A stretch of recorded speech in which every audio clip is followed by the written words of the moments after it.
In today's video, I am going to teach you how to use watch lists on Pepperstone. Start by making sure you are already logged into your preferred Pepperstone trading platform. This could be the Pepperstone platform itself, MetaTrader 4, MetaTrader 5, CTrader, or TradingView.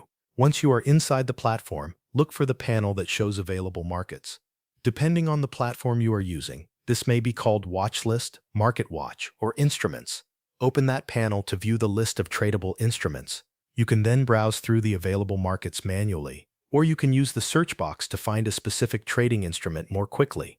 This is useful if you already know the market you want to follow, such as a currency pair, index, commodity, or share. When you find the instrument you want to track, select it, then choose the option to add it to your watch list. On some platforms, this may appear as Add to Watch List, while on others, it may be shown as a plus icon or a similar button. After you add one instrument, repeat the same process for any other markets you want to monitor. This allows you to build a custom list based on your trading interests. If you later decide that you no longer want to follow a certain market, open your watch list and select that instrument. Then choose the Remove or Delete option if it is available on your platform. This helps keep your list organized and focused only on the markets that matter to you.